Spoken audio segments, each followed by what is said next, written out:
Class 8th। आज हम आपकी सृष्टि बुक से 3rd चैप्टर विवेक की सूझबूझ का अभ्यास कार्य एवं रिवीजन करेंगे।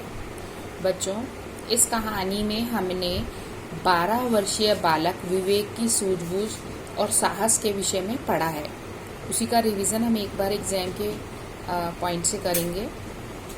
विवेक स्कूल का होमवर्क पूरा करने के बाद क्या देखता है? तो टेलीविज़न है, और अक्सर वो क्या करता रहता है? अक्सर वो रिमोट लेकर चैनलों के नंबर बदलता है। सभी चैनल्स के और खासतौर से न्यूज़ चैनल्स के पते, फ़ोन नंबर और ईमेल उसे याद है। बच्चों, नेक्स्ट क्वेश्चन बन सकता है, विवेक के नाना नानी कहाँ रहते थे? तो क्लियर है इसका आंसर, कोलकाता में रहते थे। और विवेक के यहाँ किसकी शादी थी? उनके मामा की। लेकिन विवेक क्यों नहीं गया? विवेक इसलिए नहीं गया क्योंकि विवेक की वार्षिक परीक्षाएं शुरू होने वाली थी। मम्मी पापा को विवेक पर क्या विश्वास है? ये विश्वास है कि विवेक एक साहसी बालक है और वह अपनी जिम्मेदारी को अच्छे से समझता है और वह ठीक से अपना कार्य स्वयं कर लेता है, अतः वह एग्जाम की तैयारी भी कर लेगा। विवेक बच्चों रात को कितने बजे तक पढ़ता रहा? लगभग 12 बजे तक। थोड़ी देर बाद उसको क्या सुनाई दिया? खटर पटर की आवाज़। जब थोड़ा एहसास हुआ उसको, तो बच्चों ये उसको लगा कि कुछ लोग जो 7 वाला कमरा है उसमें घुसे हुए हैं और अलमारी खोलने की कोशिश कर रहे हैं। पहले विवेक ने सोचा कि वो 100 नंबर पर फ़ोन करे, लेकिन नहीं कर पाया। अचानक उसे युक्ति एक सूझी, मतलब उसने अपना साहस नहीं खोया और उसने एक ईमेल टाइप किया और ईमेल टाइप करके उसने टीवी चैनल पर भेज दिया। अब इसके बाद क्या हुआ बच्चों? जो टीवी चैनल था, जहाँ पर एक विशेष कैमरा टीम जो थी वो कार्य में लगी हुई थी, तो उन्होंने उसको दिखाया। अब ये तो विवेक के द्वारा कार्य किया गया। वास्तव में उसके मम्मी पापा और उसका छोटा भाई अंश जो कोलकाता में थे, जहाँ जो मामा के विवाह में गए हुए थे, जब उन्होंने टीवी पर इस बात को देखा तो पहले विश्वास करने के लिए विवेक के पापा तैयार नहीं हुए, क्योंकि अंश ने जब उन्हें बताया तो उन्हें लगा नहीं, ऐसा नहीं। लेकिन जैसे ही मम्मी ने देखा उत्सुकतावश, तो उन्होंने बोला, क्या बोला? कि आ जाइए, ये तो अपना ही घर है। तो बच्चों इसका नेक्स्ट क्वेश्चन ये है कि वहाँ टीवी पर दिखाया गया उसको। अब जो एक टेलीकास्ट हुआ उसमें क्या बोला गया?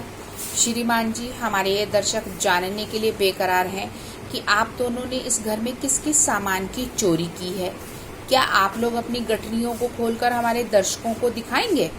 ऐसा जब संवाददाताओं के द्वारा पूछा गया तो चोर हक बका गए, और इस तरह से विवेक ने बिना घबराए अपनी सूझबूझ से इस चीज़ को पूरी दुनिया के सामने ला दिया, एक न्यूज़ चैनल की सहायता के माध्यम से।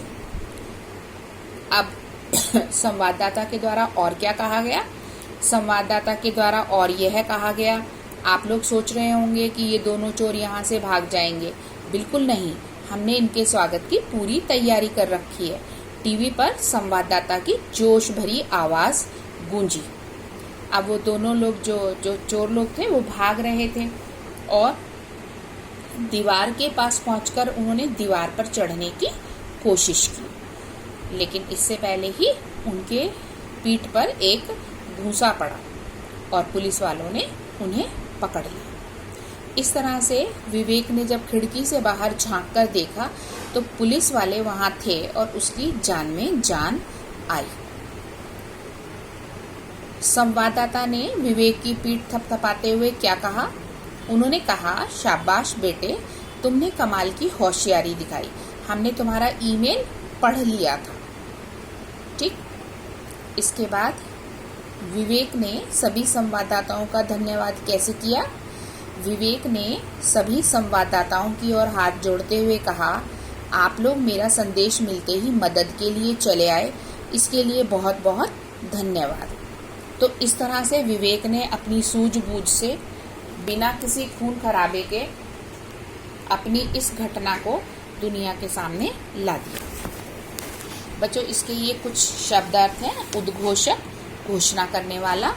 ईमेल, इंटरनेट की सहायता से भेजे जाने वाला पत्र। उत्सुकतावश, जानने की प्रबल इच्छा। अभियान, मुहिम। संवाददाता, खबरें देने वाला। नेटवर्क, सूचना जाल। लाइव टेलीकास्ट है, जो कुछ भी घट रहा है उसे उसी समय दूरदर्शन पर दिखाना, यानी घटना स्थल से सीधा प्रसारण करना, जैसे आमतौर से टेस्ट मैच का लाइव टेलीकास्ट होता है। तो बच्चों नीचे ये कुछ क्वेश्चंस दिए गए हैं। ये क्वेश्चंस हम क्लास में भी डिस्कस कर चुके हैं और आपको ऑलरेडी इसकी हम जो क्वेश्चंस की PDF है वो भी शेयर कर चुके हैं। तो बच्चों उसको ध्यान से पढ़िएगा, इसमें से और भी कई सारे छोटे छोटे क्वेश्चंस बन सकते हैं। और बाकी अगर कोई प्रॉब्लम हुई तो you can discuss in your class. Okay children, till then good bye.